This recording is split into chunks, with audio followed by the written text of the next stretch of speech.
We are in the 8th chapter of the Revelation. And when he had opened the 7th seal, there was silence in heaven about the space of half an hour.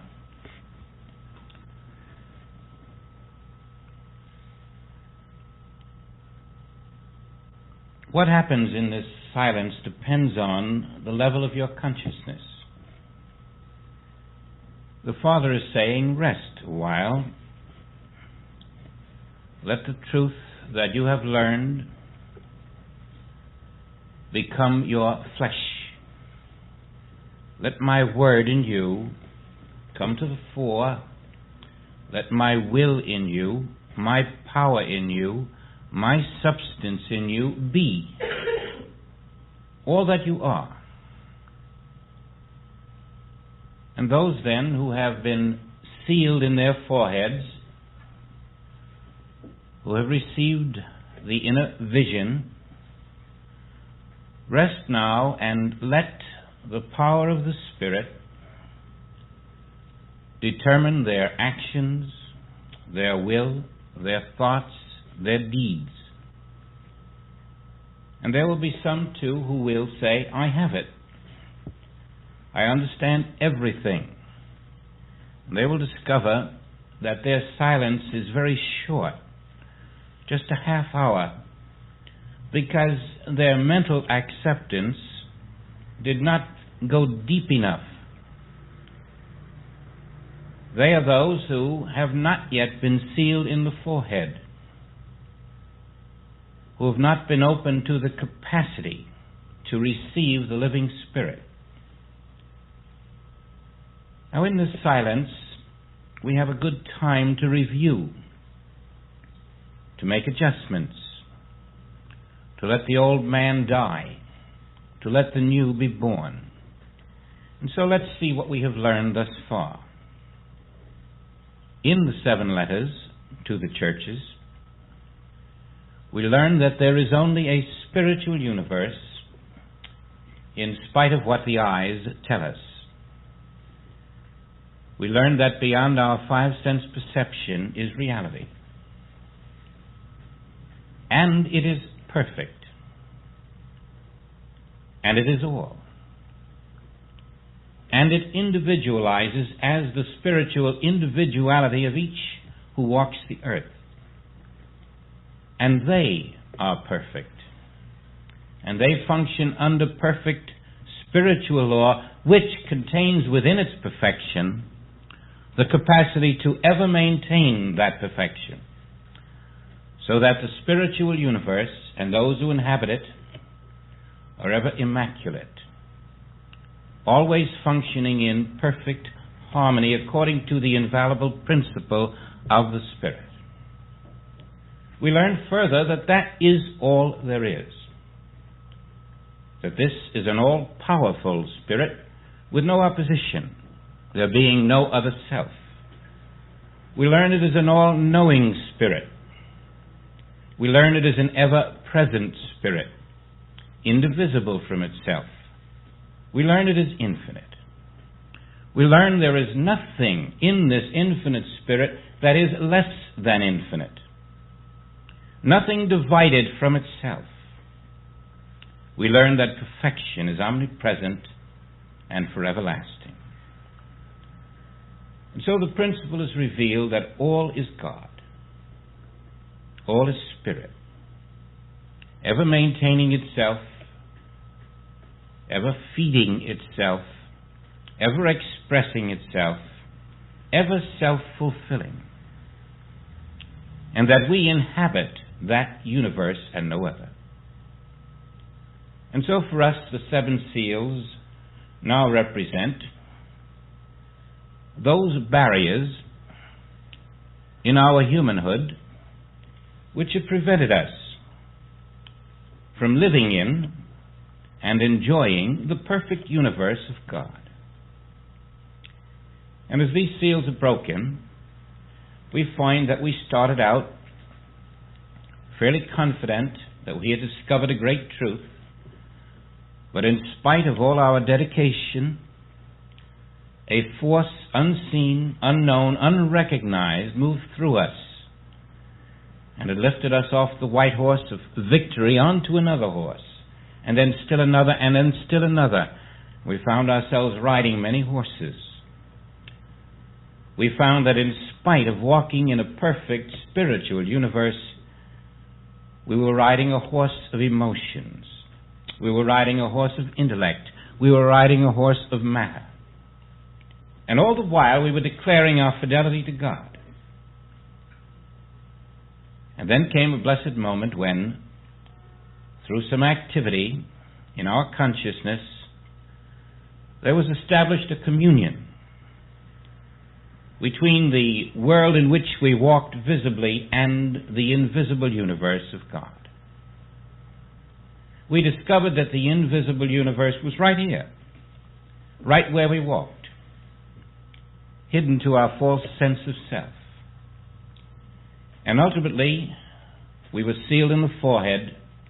We were open to recognize all that we had learned existed through the Christ teaching, and then we stood in the kingdom revealed. For some it was a glimpse. For some it never happened. For others it was finally the revelation that where I stand is holy ground. And now, in this half hour, there is silence in heaven. There is an adjustment period for you and me and everyone who has traveled the path to take stock, to let the spiritual awareness deepen so that it may be followed now by acts of the Spirit. We who have then received the inner impulse, the capacity to commune directly with the Father, we who have been turned to Christ within, who is the way, we walk in a sense of the knowledge that here where I stand is the law of God functioning. Here where I stand is the law of the Father operating to express its own perfection. I fear not what mortal man may do to me. I fear no power other than the perfect power of the Father. And of course, we should have reached that state of consciousness which knows, if I be spirit, I am not something else. We may balk at this, and because we do, because we're going to say, Father, I'll accept everything you teach me, but let me have one or two of my illusions, please. There must now sound the trumpets. Those who through some innate incapacity to open themselves to the absolute find that they are now besieged. Their unwillingness to surrender personal sense, personal individuality, personal will, personal desire, their own false sense of physicality, all this mitigates against that power of spirit within which is saying, my will be done. And so the friction begins. Matter of fact, it is now intensified. And so there are going to be 7 trumpets. And each trumpet is going to be interpreted by the one who shows forth the problem, the pain, the suffering, as an act of punishment by the Father. He's going to walk the earth saying, why am I being punished? What have I done to deserve this? I've been good. I've even been holy. I've tried to live a sacred life. What have I done? he will not recognize the love of the Father, which is saying, in spite of your unwillingness and momentary incapacity to relinquish your sense of righteousness, your sense of the way the world should be, it is the Spirit's will that you be perfect. And you must be lifted away from your toys. Those cherished toys of adolescence must go. For in spiritual maturity, each of us must walk in the Father's perfect will. Not in the sense that now I know what I am to do, but rather in the sense that now I know that I do not know. Rather do I know that it is the Father's will alone in me, activated through the Christ of being that knows the way. I out here do not know, and I rejoice in not knowing, that it may be revealed through Christ in me what I am to do, where I am to go, and how it shall be done. There is finally this surrender, this relinquishing of the last remnant of self. And until this is accomplished, another trumpet must sound. Each trumpet representing another level of love, liberating us from self-will, interpreted by the individual as evil on the earth. And so we will see now how the trumpets are not so much the active punishment of God as has been told to us, but rather a law of karma. A law such as, well, let's say you take a recipe book and it says, bake the cake for 20 minutes. And you put it in the oven and you take it out in 30 minutes. You won't say that the author of the book who gave you that recipe is punishing you. You'll simply say you didn't obey the simple instruction of the recipe. And so it is when you violate a divine law. It being perfect, all that is imperfect must now occur. And the imperfections that occur are really the violation of divine law being signaled to you so that you can go back and cease being a prodigal who is violating divine law. And so the cake will burn. And you'll know next time not to put it in for 30 minutes. You'll keep your eyes open. Similarly, when you step off the path of truth, for a while you may seem to prosper.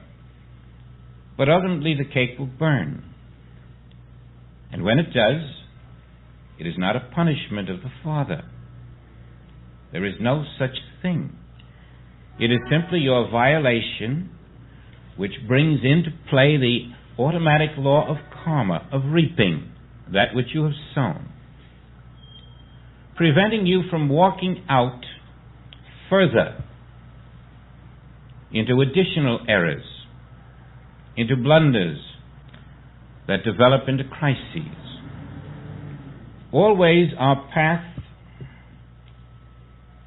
is held intact by the rod of Spirit, if we but have ears to hear and eyes to see. And these so-called evils that appear then are evil to some, but when you are seeing them in their true light, they are the law of karma preventing you from straying further. And so now the trumpets. I saw the 7 angels which stood before God, and to them were given 7 trumpets. Now, even though evil will seem to appear, these 7 trumpets are held by 7 angels. We are going to see the law of karma at work. And another angel came and stood at the altar having a golden censer. And there was given unto him much incense, that he should offer it with the prayers of the saints upon the golden altar which was before the throne. We have learned in the breaking of the 7 seals how to enter into the kingdom of heaven. This was, for John, an actual experience. It was a description of the experience that we are going through. And now those truths we learned are doing something. They are enforcing themselves. It was wonderful to learn the truth.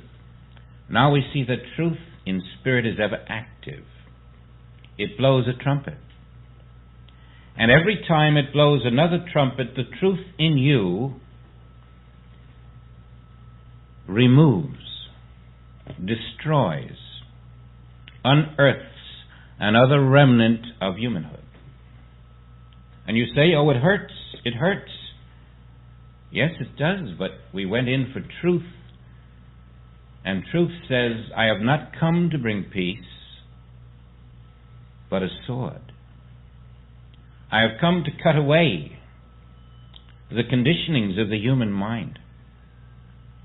And as truth bites in, we feel that incisive bite.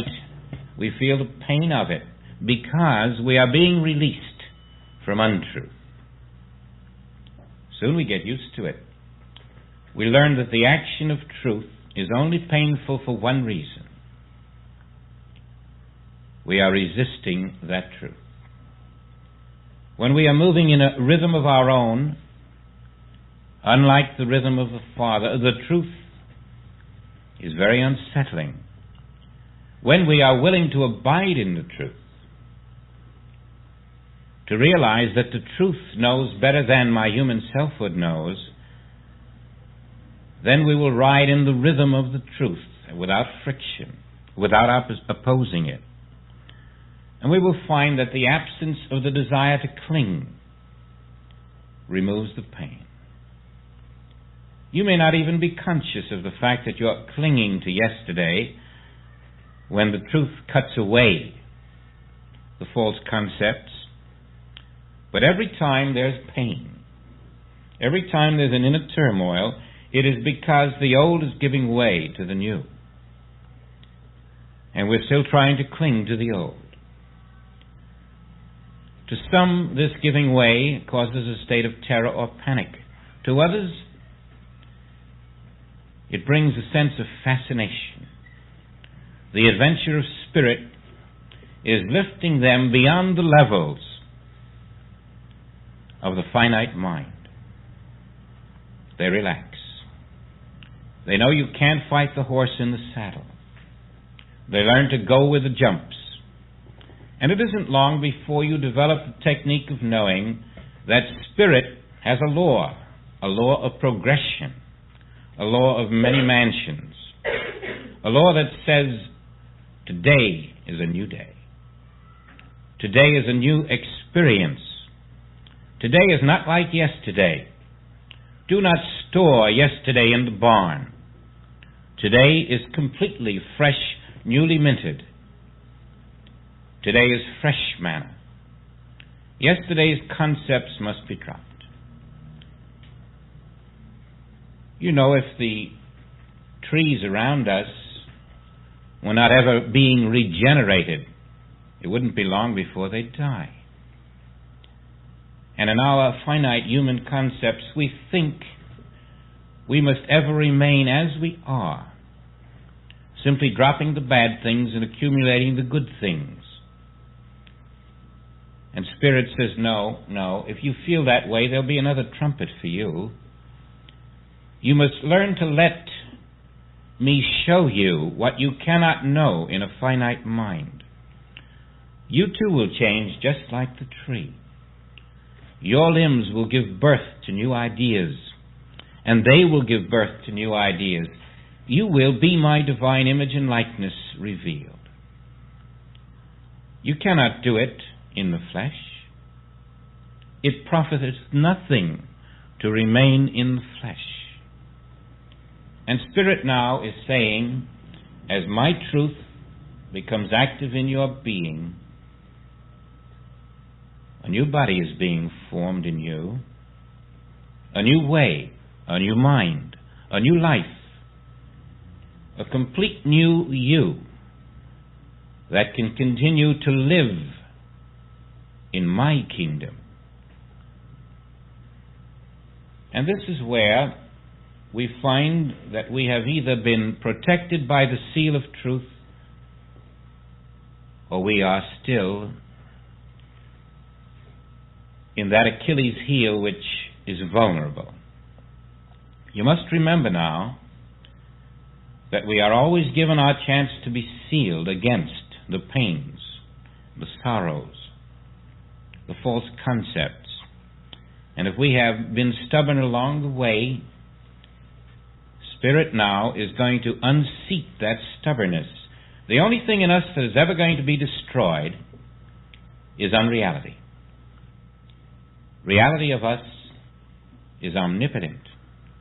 Only that which has no truth, no substance, that which is not of the Father can be destroyed. The you that is, the spiritual self, the perfect being, is completely immaculate and beyond destruction forever. Only the weeds now are being torn away. We can relinquish them willingly, or they are torn away. The first trumpet will soon sound. The angel now that stands at the altar with a golden censer is seen to John in this manner, signifying that the law of truth in you is being enforced. And he sees Spirit entering your being as a golden censer. And in this golden censer, this truth, is the incense. The truth that will be poured into your being. To John, this is how it comes. And as this incense is poured from the golden censer, a new age, a new level of consciousness is beginning in you. And as truth enters you, there will be a reaction in you. If you are not sealed, for this truth will be a sword to cut away its opposite. This is an act of love. And this incense is offered with the prayers of all the saints upon the golden altar before the throne. The smoke now of the incense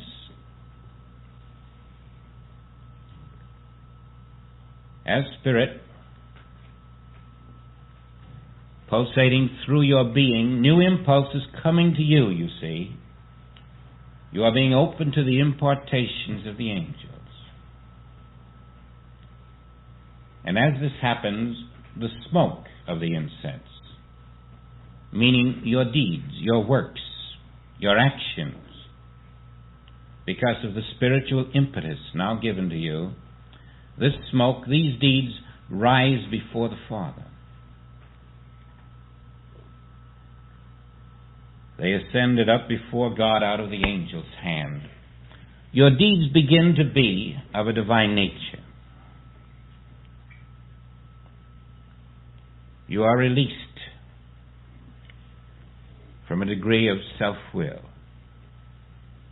You find a measure of His will taking effect in your consciousness. You are entering the new age of Spirit. And the angel took the censer and filled it with fire of the altar, divine truth.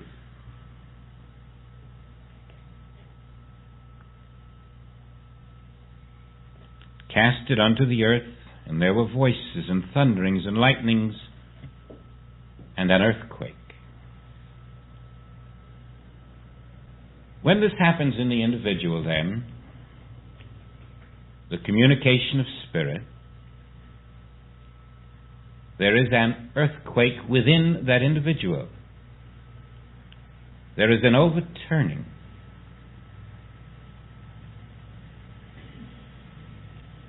Now you begin to feel then that when the earthquake in you begins its overturning, when you feel the change of consciousness taking place, the strangeness, it isn't something that is unique in you. It is something that everyone goes through when there is a beginning of a change in the life stream from the tree of good and evil to the tree of life. As we become open to the power of Spirit within, those cherished beliefs of yesterday now are being dropped away, even against our will.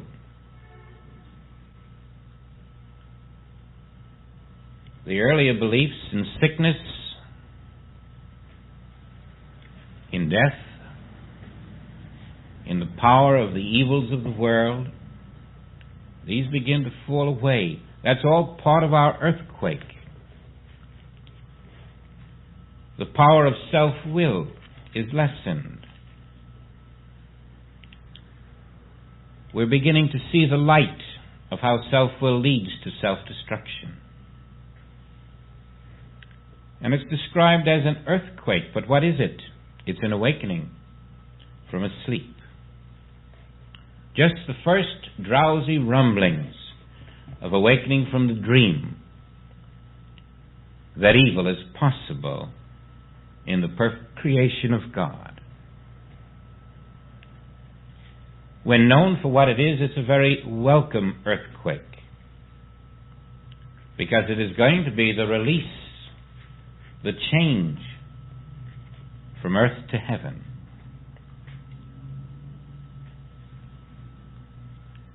Now this is an assault upon the false material consciousness of the individual.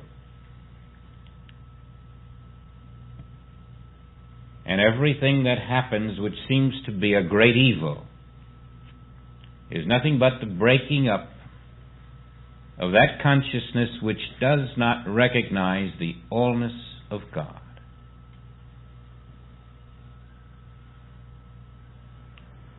For ultimately, through these thunderings, these lightnings, this earthquake, there will be the birth of the Christ mind, the pure consciousness, the awareness of the kingdom at hand in all its perfection. And now only the mist is being destroyed. The glass darkly is being shattered by the invisible action of Spirit with its golden censer emptying down to us its incense from the altar of truth. The light is coming through, and it is a sword to the material consciousness. In this you can recognize many of the things that have begun to disturb you, which now can be seen from a different attitude.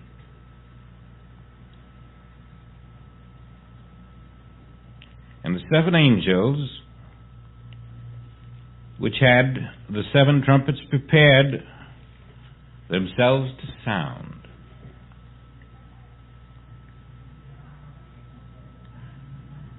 now remember, 4 angels standing at the 4 corners of the earth have been told to hold back the winds until we have sealed them in their foreheads. And now each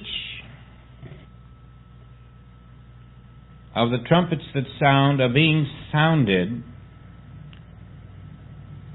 but there's no suffering to those who have been sealed with truth.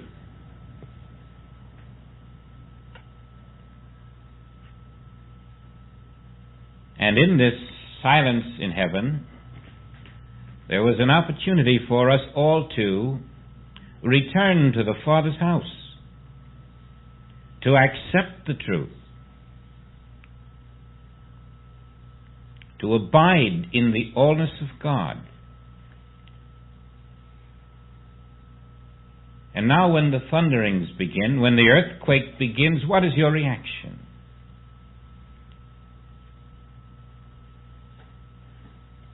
Why is there a feeling of torment? Only because we believe that God is not all. That belief must be shaken out of us. What is a torment when you stand in Christ? It is a nothingness. And therefore, in your disbelief in the allness of God, you baked the cake too long or too short. You merely misread the instructions or disobeyed them. We have been learning that God is all. In your acceptance that God is all, you will discover you have already passed the sounding of the trumpets. There are no more trumpets for you. These trumpets are only for those who have not accepted that God is all. Those who have come out of Egypt, those who live in Israel, those who are no longer sense-bound are not hearing these trumpets. They are only the sound of Satan in the midst of us being dislodged from his perch. Satan in the midst being destroyed by the Word. God is all. And so the misperceiving individual continues to suffer only because he will not obey the divine law that there is none but I, the Spirit of God. My universe is perfect. My law is perfect. My child is perfect. Be ye perfect. Be ye my child. And the mere acceptance that you are is the rejection of every belief that comes to you that you are not. So we learn to stand there, and lo and behold, we do not even hear the sound of those trumpets. God is all. That is the song you sing. God is all. In that allness am I. That Spirit which is the Father am I. That spiritual law which is perfect, which governs all spirit, is the law that governs my being.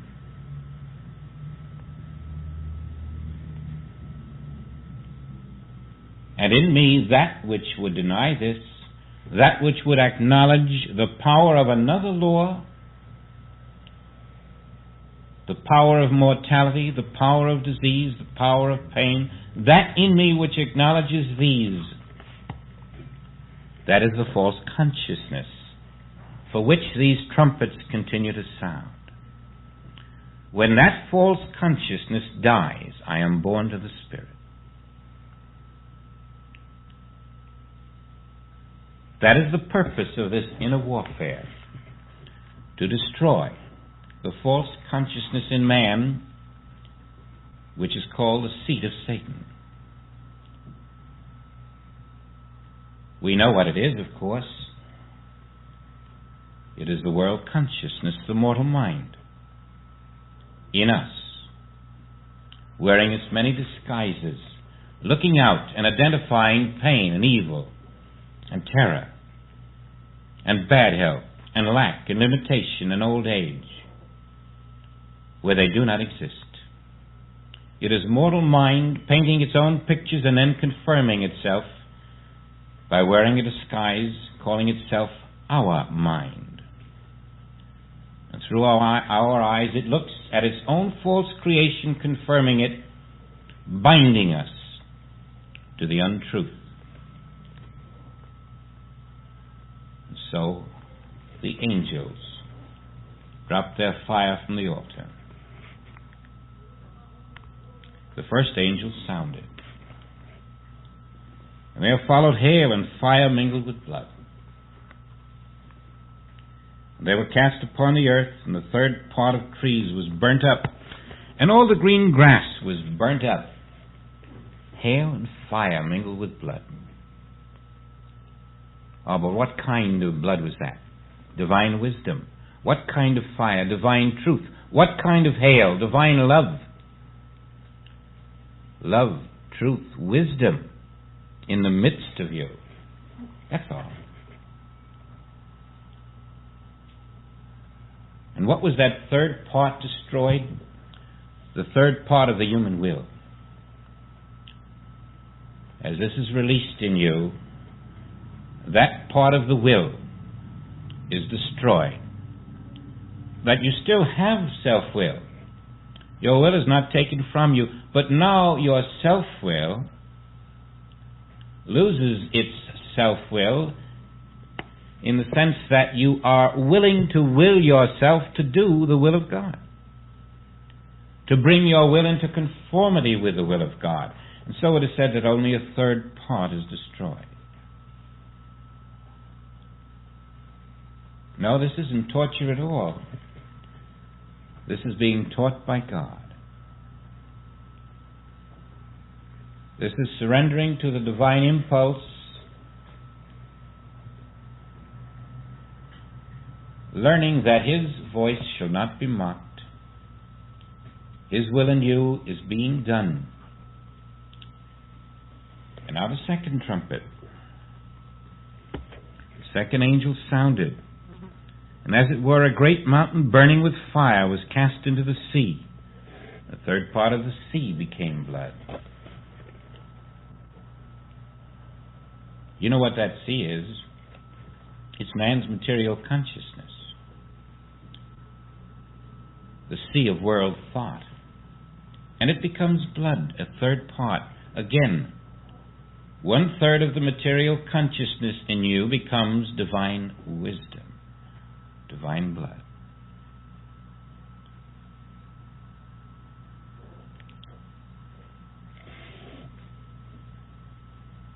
And that great mountain burning with fire, which is cast into the sea, is the mountain of desire. The mountain of that desire of the false self which says, I shall glorify me. We've been so used to glorifying the personal self that when it is destroyed in us to a degree, it's like a mountain falling into the sea. What? I cannot go out and do the things I want to do? I cannot build my empires? I cannot show the world how intelligent I am? To lose that seems to be the greatest tragedy in the world.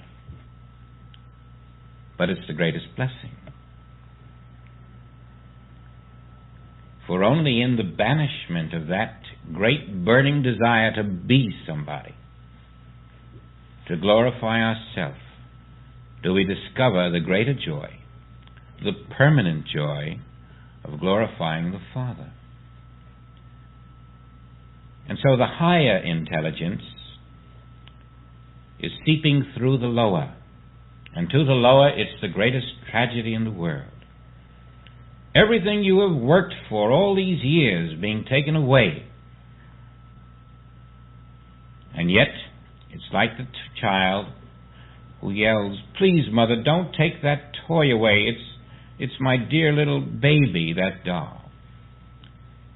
The child doesn't know it must grow up. And the human doesn't know it must grow up.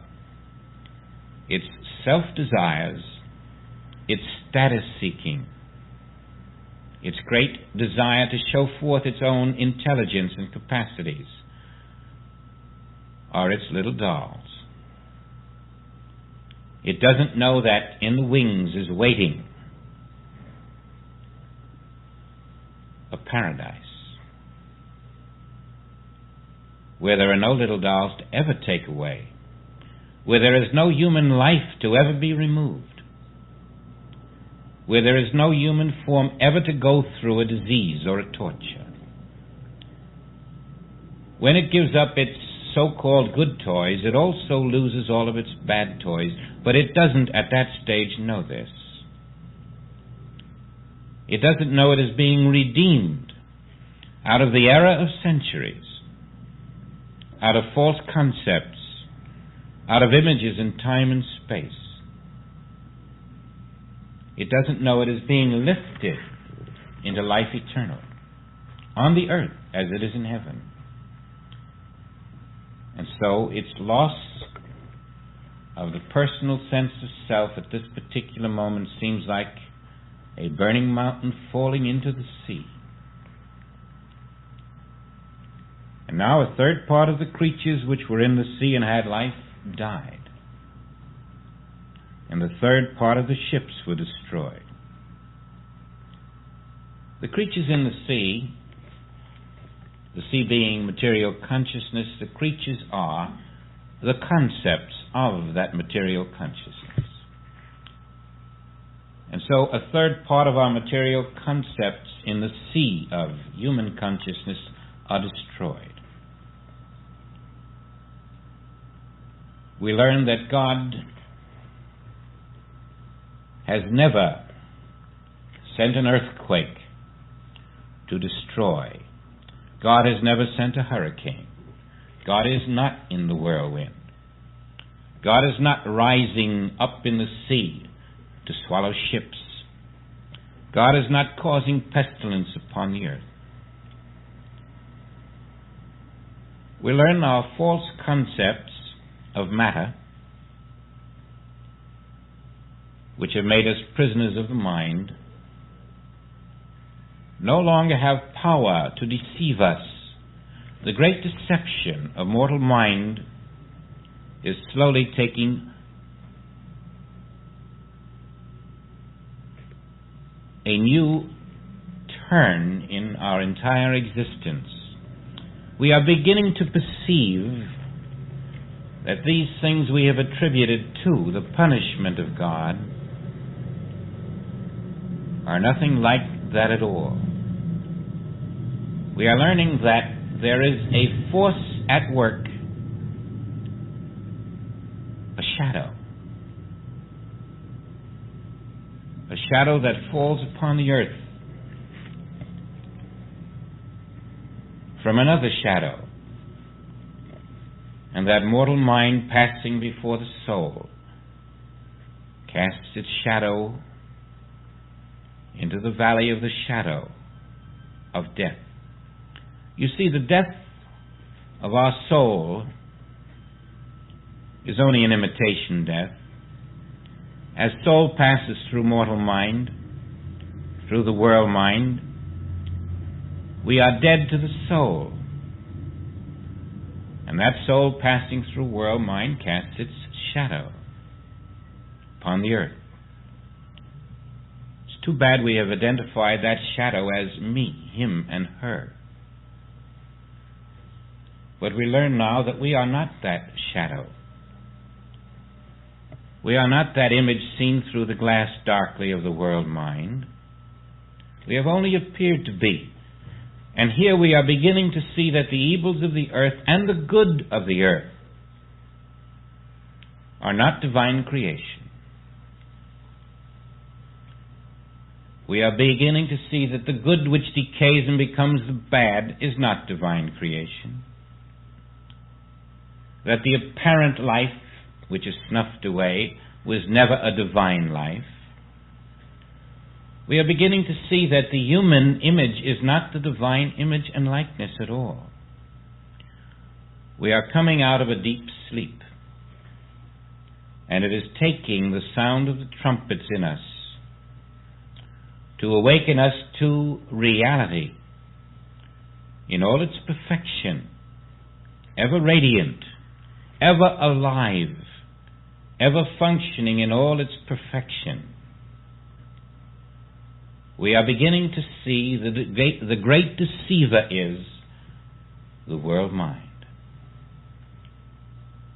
The mist, the glass darkly, which has made us walk through a dream. the word dream becomes a very strange word to us. We learn there is no symbolism in the words, "Awake, thou that sleepest." It is a flat statement of fact. Awake, thou that sleepest in unreality, in a dream of mortality, in a dream of matter, in a dream of good and evil, in a universe that is not perfect, in a universe of mountains and valleys, of hate and violence. This is the dream. And who is the dreamer? We find the dreamer is the world mind. That world mind which has strayed, never really strayed. Can a shadow stray? We find that our soul has been going through its own reflection. Our soul moves through its own reflection, and the shadow of that journey is the false sense of self. Divine mind casts its own shadow. The world mind is the shadow. The soul moves through the world mind, and then through its own shadow. But when it learns the truth, when we awaken from the sleep, we discover that our soul has never changed. Our soul body has never changed. Our soul life is ever here. And we discover there's a very good use for this human body. It's like when we look in the mirror. We see a reflection of ourselves. We never say, "I am that reflection." It's a reflection of me. It tells me what I look like. I would not know any other way. So too with our soul, it looks into its own reflection. But if we believe the reflection to be us, we walk in this false marriage between the soul and the world mind. We become the child born not of the Father, but of the world mind. And we are that mortal mind individualized into form. And all of the sound of the trumpets is occurring in that mortal mind individualized into form, which is the human image. Unaware that itself, its reality, is the divine image, the perfect child of the Father.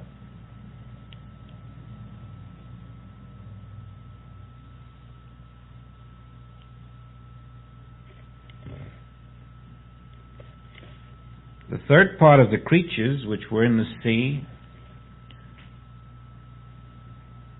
and had life died. And the third part of the ships were destroyed. And these ships are the ideas on which we sail.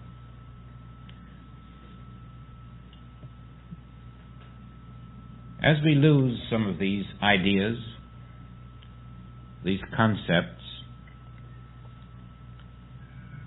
we're more willing to release ourselves from the hard and fast beliefs that there's something I have to defend myself against.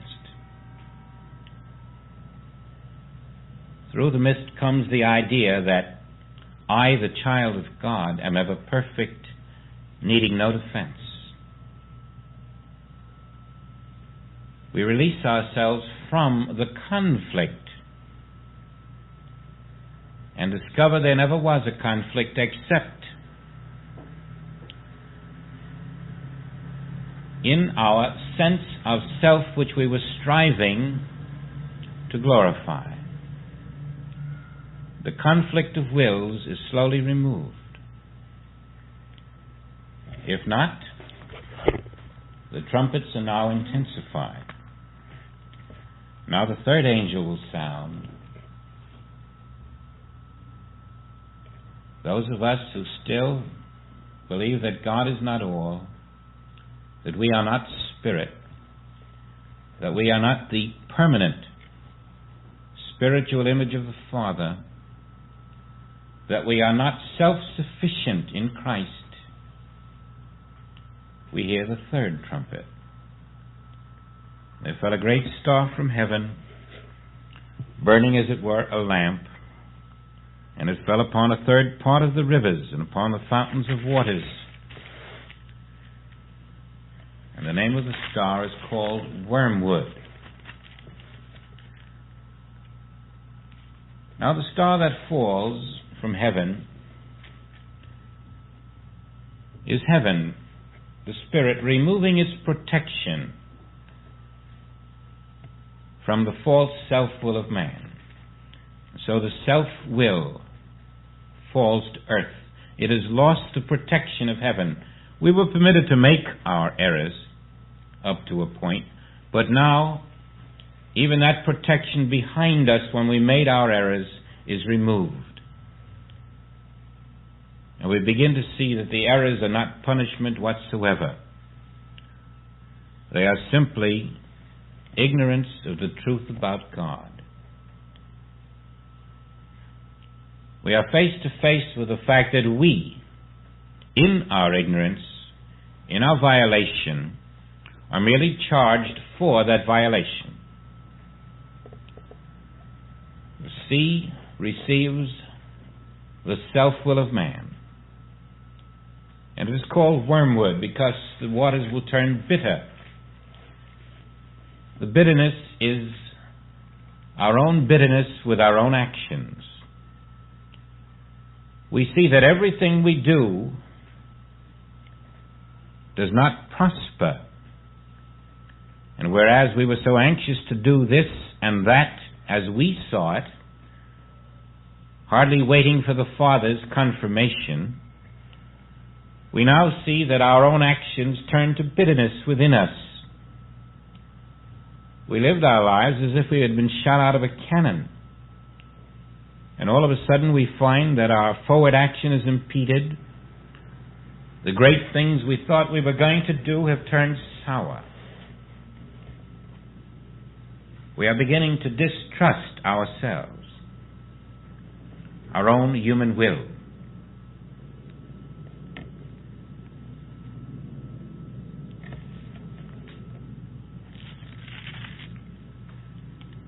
The third part of the waters become wormwood, and many died of the waters because they were made bitter. Whenever you hear about dying, it's always about men's actions, men's deeds, men's concepts. All of this is a description of the warfare in one individual's being between mortal mind and soul. And all of the symbolism is the death of mortal mind as soul penetrates with truth. This is not about the outer world.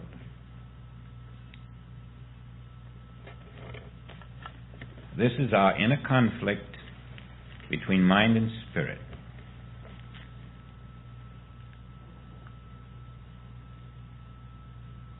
There's hardly anyone who hasn't recognized that most of their lives have been spent in that conflict. Walking against the unknown will of the Father while we walk in our own particular desires.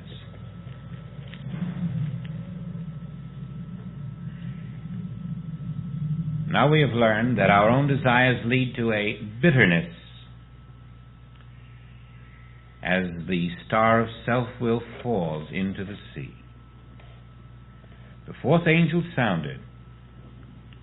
Third part of the sun was smitten. Third part of the moon. Third part of the stars. So as the third part of them were darkened, and the day shone not for a third part of it, and the night likewise.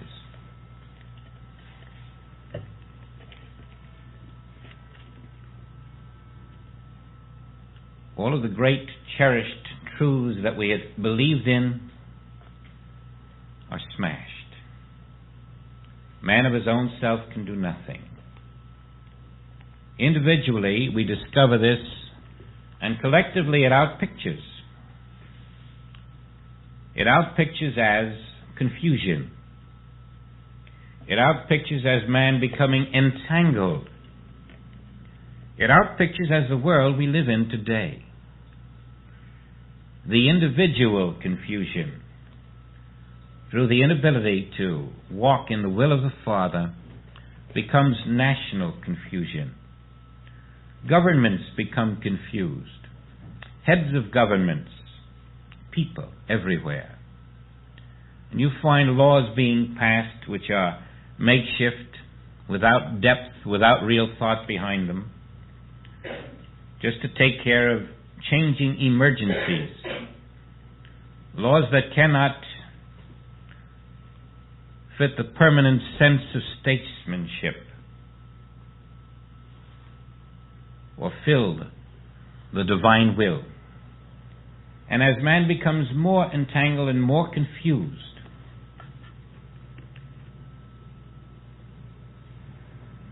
his efforts continue always in his own self-will, self-knowledge, until he discovers that his own knowledge is inadequate. He cannot extricate himself from the confusion which his own will has brought him to. And thus Spirit, removing its protection from the self-will of man, permits man in his self-will to see the nature of his own inadequacy.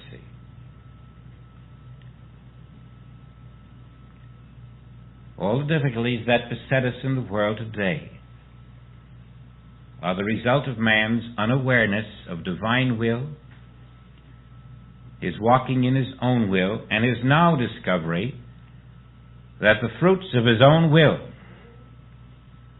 are what he is suffering from. This is this fourth sounding of the trumpet. Perhaps the world hasn't reached that stage yet, but it may be very close when man discovers that his polluted oceans, his polluted lakes, his polluted air is nothing but his material consciousness made visible.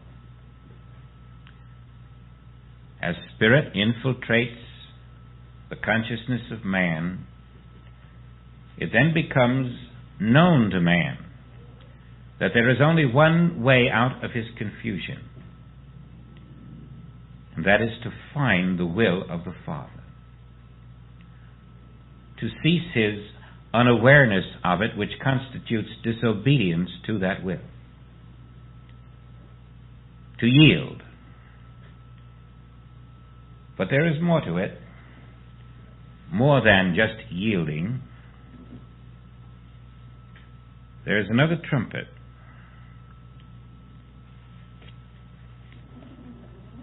And I beheld and heard an angel flying through the midst of heaven, saying with a loud voice, Woe, woe, woe to the inhabitants of the earth, by reason of the other voices of the trumpet of the three angels which are yet to sound. And so at this stage in our journey, man is still to receive a new impulse from within. You might say that the fourth trumpet and the confusions that resulted from that spiritual impulse has opened man to the beginning of an understanding of the hypnosis which envelops the earth. That all of the evils and problems that beset the human race constitute not God's will upon the earth, but man's disobedience to God's will. Man's baking the cake for 30 minutes when he was told to bake it for 20. But now is revealed why man is disobedient to God's will even when man wishes to be obedient. There is a growing awareness of the nature of that disobedience, that there is a force at work compelling man to be disobedient. And in these 4 trumpets, the Spirit is awakening man to the cause of his unrest. He is learning that even though he reads the Bible, even though he goes to church, even though he prays, even though he says, I believe in God, his disobedience to God continues because there is in him a force at work which he has not recognized.